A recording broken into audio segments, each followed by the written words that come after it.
लोग वृद्धावस्था में तो सभी, हमारे भारत की परंपरा थी कि जब चौथी अवस्था आती थी तो वृद्धावस्था में सभी आत्म चिंतन, परमात्मा खोज और अपनी मुक्ति का सभी साधन जुटाते, सभी मार्ग खोजते।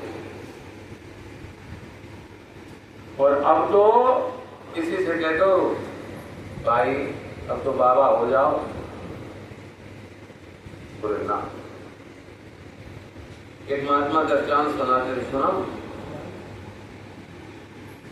थोड़ा मन लगेगा। एक संत किसी गांव में होकर के गुजरे तो एक बूढ़ा व्यक्ति, एक बुजुर्ग अपने द्वार पर खाट पर लेटे और अपने पोते को खिला रहे, और पोता कहता बाबा बाबा बाबा। महात्मा निकले, महात्मा को उन्होंने ओम नमो नारायण किया, बोले महाराज कुछ बताओ, हमें भी मुक्ति का मार्ग, कुछ कल्याण का मार्ग। महात्मा कहने लगे भाई हमारी बात क्या मानेगा, तो पोते की मानते तो ही मुक्ति मिल जाएगी। बोले कैसे महाराज? बोले पोता तेरा कहता बाबा बाबा बाबा, तो बाबा हो जा, मुक्ति मिल जाएगी। अब वो बूढ़ा भी आदमी कम चालाक नहीं था, बाबा जी से बोला महाराज हम कति सही कहो, पर महाराज हमारा भी मन करता है कभी बाबा हो जाऊं, कभी कभी खूब मन करे बाबा हो जाऊं, बाबा हो जाऊं, बाबा हो जाऊं। पोता कहता तो मुझे याद आ जाती कि बाबा हो ही जाऊं, बाबा बन जाऊं। पर महाराज छोरी का छोरा जब आ जाए तो यो पोता तो कहे बाबा बाबा, छोरी का छोरा आ जाए तो कहे ना ना ना ना ना। अब महाराज क्या करूं समझ में नहीं आता, ये तो कहता बाबा हो जा बाबा, वो कहता ना ना ना ना ना। तो चतुर्थ अवस्था में हमारे यहाँ सभी मुक्ति का मार्ग खोजते। क्यों? क्योंकि तब पता हो जाता था कि हमने अपने दायित्वों का पालन कर लिया। भगवान ने हमें इस तरह काम कर क्यों भेजा? हम अपनी इच्छा से नहीं आए, हमें नहीं पता था ये संसार क्या है। हम जब संसार में आए हैं तो हमें भेजा है, तो भेजा है तो उसका भी कोई दायित्व हुआ होगा। अब ये विचार और आता है कि कितने बड़े इस विश्व ब्रह्मांड में, कितने बड़े इस अंतरिक्ष में, इस ब्रह्मांड के अंदर कितने ऐसे ग्रह हैं जिनमें ये पृथ्वी ग्रह है, और पृथ्वी ग्रह पर कितने असंख्य प्राणी होंगे। उन प्राणियों में एक प्राणी हम भी हैं। तो जब हम एक असंख्य प्राणियों में हम प्राणी हैं, वो मेरी आवाज को सुन लेता है, मेरी भावनाओं को समझ लेता है, हमारी मना स्थिति को जान लेता है, तो कितना बड़ा होगा। व्यापक तब कहा है कि हर व्यापक सर्वत्र समाना, तो परमात्मा की क्या है? व्यापक सत्ता है।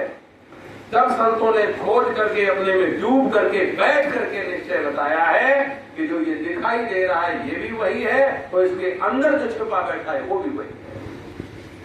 जब हमारे अंदर की दृष्टि ठीक होगी तो बाहर वाला भी हमें ठीक ठीक दिखाई देगा। एक गांव का आदमी शहर में गया, तो शहर में देखा कि एक दुकान पर बहुत भीड़ लगी है, खड़ा हो गया। खड़े होकर के देखा कि एक डॉक्टर एक आदमी को चेयर पे बैठाता है और सामने अक्षर लगाता है। बोले आप पढ़ने में आ रहा है? तो कहता ना। और दूसरा लेंस लगाता है, पढ़ने में आ रहा? बोले ना। तीसरा लगाता, कहते आप पढ़ने में आ गया। बोले आप पढ़ने लग गया? बोले हाँ। गांव का व्यक्ति वो भी खड़ा रहा, खड़ा जैसे कुर्सी खाली देखी बढ़ के बैठ गया। डॉक्टर ने शीशा लगाया, सामने दिखाया कि कुछ समझ में आया? बोले ना। फिर दोबारा उसने लेंस चेंज किया कि आप समझ में आ गई ना। जितने डॉक्टर की दुकान में लेंस थे, जितने शीशे थे, सारे बदल लिए। बोले कि पढ़ने में आया? बोले ना। तो फिर पढ़ा भी है? बोले ना। जब पढ़ाई नहीं है तो फिर पढ़ने में समझ में आएगा क्या? कहने का मेरा तात्पर्य यह है कि हमारे अंदर जब जिज्ञासा ही नहीं है, जब अंदर की ही आंख हमारी खुली नहीं है, तो बाहर से कितने भी चश्मे लगा लो, क्या दिखेगा? तो ठीक इसी प्रकार से ये सत्संग, ये प्रवचन हमें क्या कराता है कि हमारी अंदर वाली रोशनी को, अंदर वाली आंख को ठीक करता है, खोलता है। बाहर को देखते देखते देखते देखते देखते देखते हमारे अंदर वाली आंख का शीशा है ना, उसमें मिट्टी गर्दा चढ़ गया, और ये सत्संग उसी लेंस को, उसी गर्दे को साफ करता है। कि संत महापुरुष उसी को साफ करते हैं। बोले सदगुरुदेव भगवान की। तो इसलिए हमें अंदर की आंख को ठीक करना है, और जब अंदर की आंख ठीक हो जाएगी तो अंदर और बाहर चाहे जहां देखें, चाहे बाहर देखें चाहे अंदर देखें, तो हमें हर तरीके से ठीक दिखाई देगा। अब कितनी सुंदर बातें भाई महाभारत की कथाएं, अभी महाभारत का कीर्तन माता जी कह रही थी, अभी आपने अंदर के बात कही, अथवा जाप की बात कही है।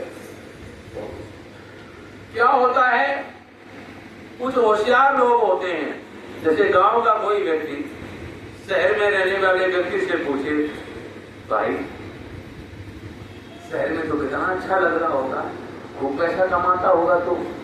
अरे ना भाई, शहर में रहना बड़ा मुश्किल है, ये है वो है, ये इतना है वो उतना है।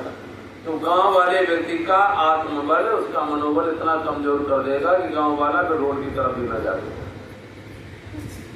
इसी प्रकार से कुछ लोग कहते ना भगवान को पाना बहुत कठिन, अरे परमात्मा को जानना बहुत कठिन। क्यों भाई, क्यों कठिन है? एक सच्ची घटना अपने जीवन की बताऊं। एक बार में